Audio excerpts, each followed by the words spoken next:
हैसियत के दम पर सौंपी गई है।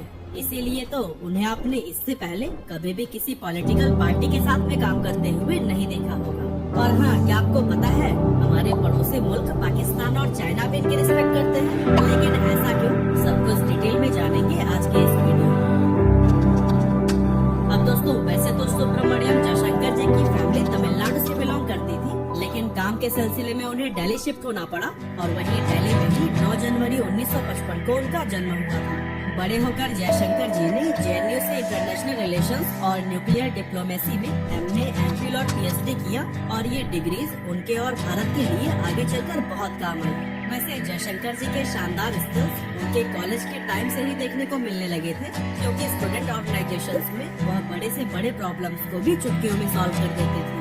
पीएचडी करने के बाद से 1977 में जयशंकर ने इंडियन फॉरेन सर्विस यानी कि आईएफएस ज्वाइन करके ऑफिशियली अपना डिप्लोमेसी करियर स्टार्ट किया। अपने करियर के शुरुआती 20 सालों में उन्होंने इंडिया के अब्रॉड मिशन के तहत काफी सारे देशों जैसे मॉस्को, श्रीलंका, बुडापेस्ट, दिल्ली और जापान में अलग-अलग पोजीशंस पर काम करते हुए अपने स्किल्स और अब टाइम आ चुका था कुछ बड़ा करने का।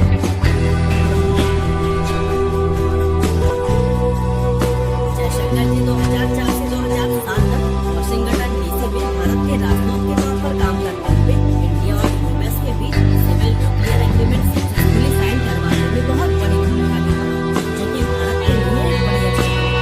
लेकिन यह काम इतना आसान नहीं था, इसके पीछे जयशंकर जी को काफी पावर मिली। एक्चुअली बात यह है कि उस टाइम पर यूएस नॉन प्रोलिफरेशन पॉलिसी यानी कि न्यूक्लियर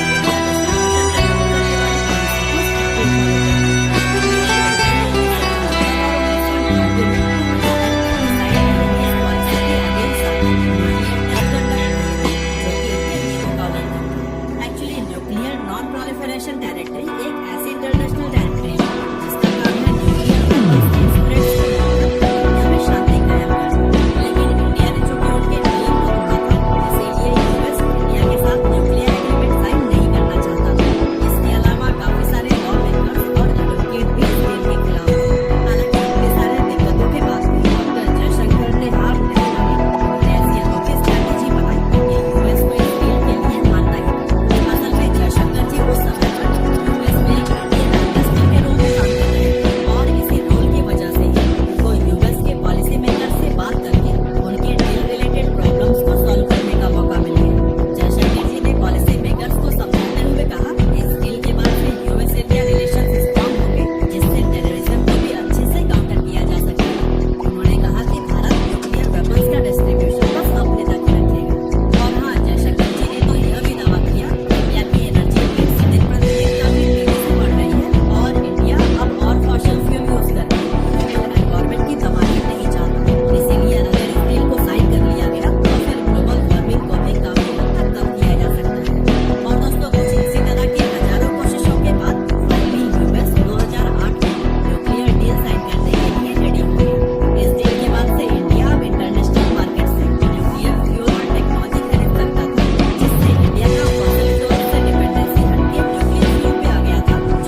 डोकलाम एरिया एक ट्राई जंक्शन एरिया है, यानी कि यहाँ इंडिया, भूटान और चाइना के बॉर्डर है।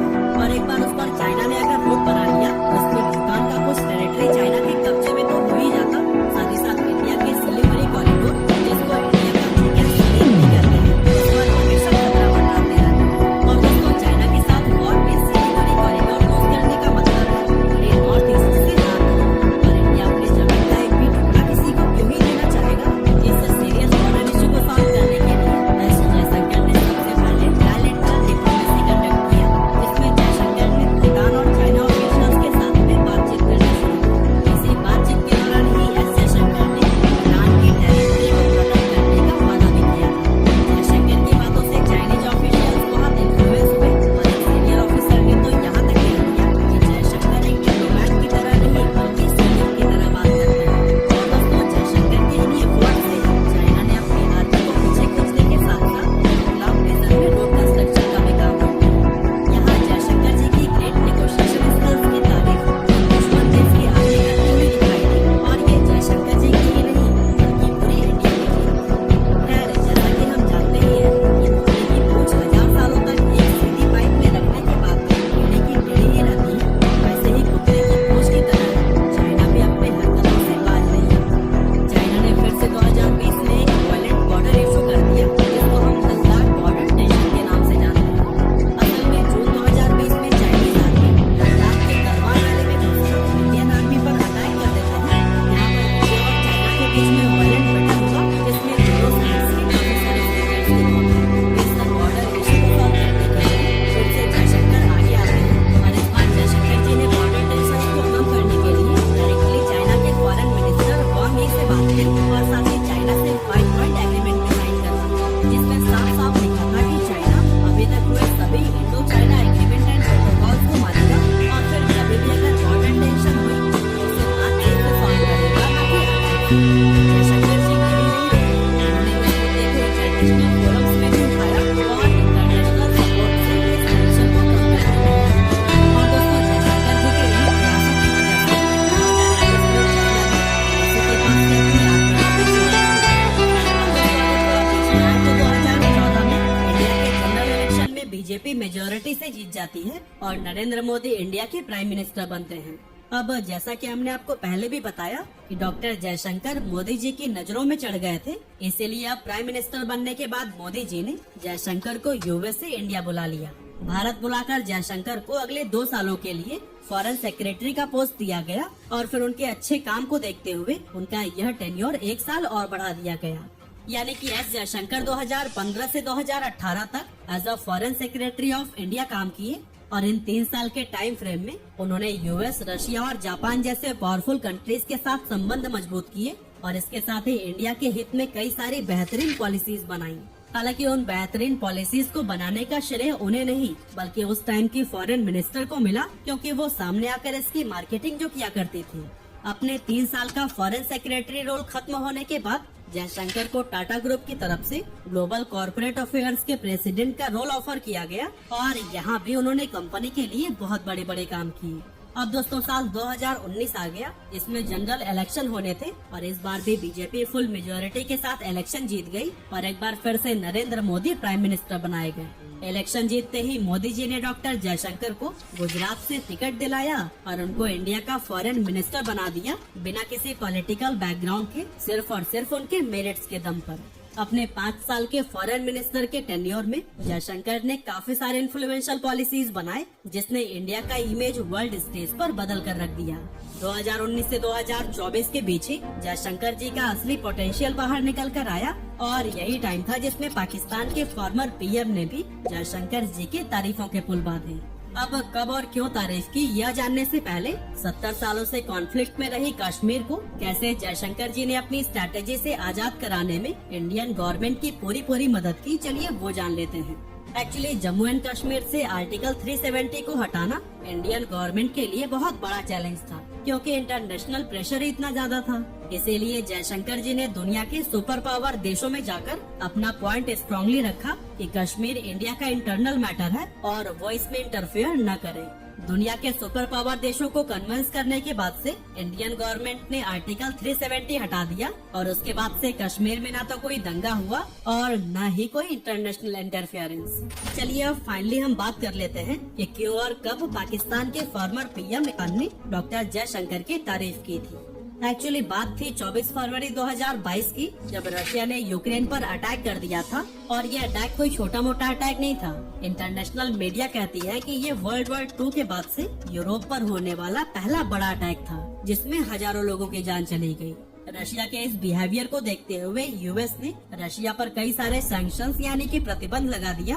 आसान शब्दों में कहा जाए तो रशिया के साथ कोई भी देश बिजनेस नहीं कर सकता था और जो देश करेगा उससे भी यूएस के संबंध खराब हो जाते। यूएस के इस डिसीजन से दुनिया में ऑयल का प्राइस आसमान छूने लगा, क्योंकि रशिया दुनिया में ऑयल का सबसे बड़ा एक्सपोर्टर है। अब जैसा कि आप जानते हैं कि कई सारी चीजें डायरेक्टली और इनडायरेक्टली ऑयल पर ही डिपेंडेंट होती हैं, इसीलिए ऑयल का प्राइस बढ़ने के साथ ही दुनिया में इन्फ्लेशन यानी कि महंगाई भी बढ़ने लगी। और भारत में इसी बढ़ती महंगाई को रोकने के लिए इंडिया ने स्मार्ट कदम उठाया, जिसमें डॉक्टर जयशंकर का बड़ा हाथ था। जैसे कि इंडिया ने रशिया यूक्रेन कॉन्फ्लिक्ट में किसी का भी साइड न लेने का चूज किया, जिसकी वजह से इंडिया रशिया और वेस्टर्न वर्ल्ड से अपनी अच्छी रिलेशन को मेंटेन कर पाया।